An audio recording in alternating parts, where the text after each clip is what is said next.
Češi chodí poslední, ale absolutně nejdůležitější byla Georgia, která přišla úplně poslední.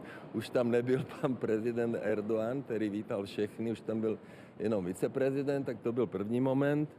No a potom samozřejmě jsme se zvítali se všema, hlavně manželky, některé se neviděli dlouho, takže bylo to jako velice fajn a my jsme měli s Monikou možnost mluvit s prezidentem Trumpem, tak jsme se ptali, kde je Melanie, no tak prezident Trump nám vysvětloval, že samozřejmě pro ní chodit sem na otočku, že ty cesty jsou únavné. Prezident Trump je velice pyšný na Melanii kvůli tomu filmu, který natočila, takže jsme ji pozdravovali. No a potom tam byli všichni, takže já jsem samozřejmě gratuloval norskému premiérovi Haalandovi, protože jsme si psali, když vyhráli, takže no a mluvili jsme se všema de facto, takže potom u stolu jsme seděli se Zelenskými, s námi tam byla dánská premiérka, bulharský premiér, já jsem seděl vedle lotyšského prezidenta Rinkěviče, který má dlouholeté zkušenosti z NATO, takže využil jsem to k tomu. Mluvil jsem s polským prezidentem, jsem se optal, kdy konečně už budeme mít velvyslance v Praze, protože tam mají podobné vztahy prezident a premiér, jak u nás. Tak jo, využil jsem to vlastně k tomu, abych neformálně se s nimi pobavil, takže bylo to příjemné. Bavili jsme se samozřejmě, bylo zajímavé, že Zelenský dostali jmény v bulharštině, jak jsme zjistili potom u stolu, takže neměli v ukrajinštině, takže bylo to o jídle, bylo to o všem možném, ale určitě to nebylo o výdajích na NATO, to určitě ne.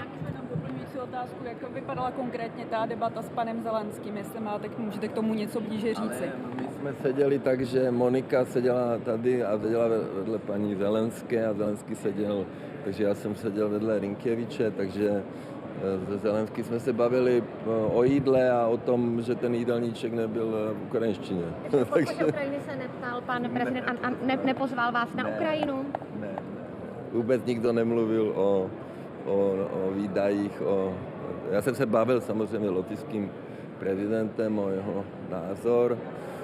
Co je důležité, byl projev Zelenského, který mluvil o tom, že Ukrajina je schopná vlastně zasáhnout všechny ruské rafinérie na celém území a že v podstatě jsou vybaveny velice dobře z drony, ale co je hlavní problém, že nemají protibalistickou ochranu a vyzval vlastně Evropu, aby investovala do balistické ochrany, že ty patrioty je potřeba taky mít v Evropě.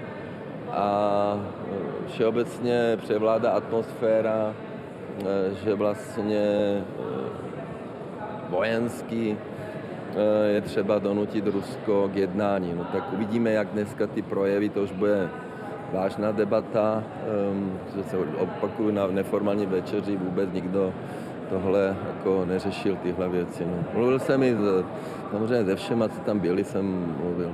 Budete zmiňovat v tom svém projevu i to, jak by měla Česká republika navyšovat výdaje na obranu, i teda v kontextu, že právě bylo zveřejněno podle odhadu na to, že by Česko mělo mít letos výdaje na obranu 2,01%, tak jak vnímáte tady ty odhady, které jsou teď nově zveřejněné a bude tedy Česko plnit ty 2% letos? Já si myslím, že tento rok 2% vlastně nedosáhneme, protože jsme zdědili ten rozpočet s dírou 90 miliard a my jsme se museli rozhodnout, jestli zastavíme veškeré dálnice a obchvaty nebo navýšíme další výdaje. To, co se dělo na obraně v minulosti, je skutečně velice netransparentní.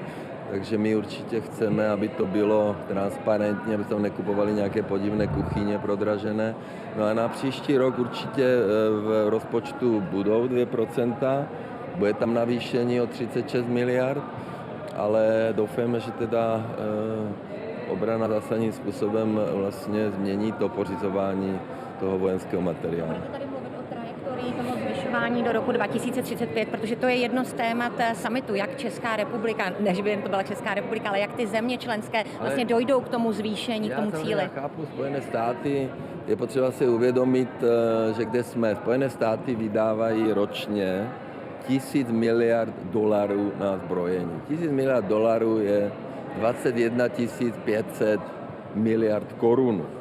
Jo, takže my, pokud se budeme příští rok někde pohybovat kolem až 200 miliard nebo 194 miliard podle odhadu HDP, tak vydáváme 1% výdajů Spojených států na zbrojení. Oni příští rok chtějí to navýšit na 1500 miliard dolarů, takže jako ta atmosféra je, všichni mluví o válce, všichni mluví o zbrojení a zatím jsem neslyšel slovo mír teda včera vůbec.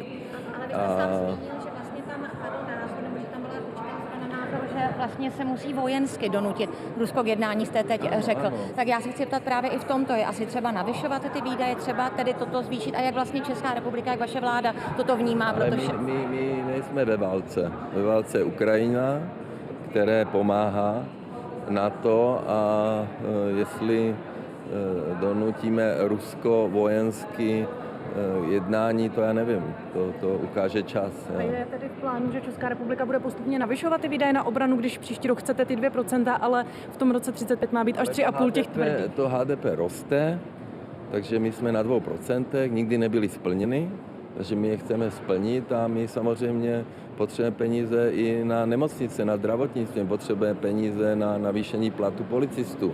My potřebujeme vnitřní bezpečnost, jo, takže my jsme na 2%, nikdy nebyly splněny, my se o to pokusíme příští rok a uvidíme.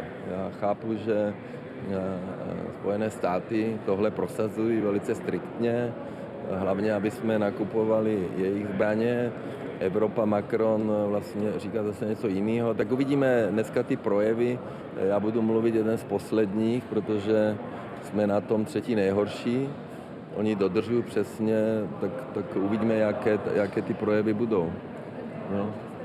Včera s panem prezidentem ohledně toho, jak dneska to jednání Severoatlantické rady bude vypadat, v jakém formátu, i z protokolárních nějakých ohledů. Nemluvil, on byl na večeři dřív než já, my jsme přišli až potom, já jsem mu podal ruku, ale spolu jsme nemluvili.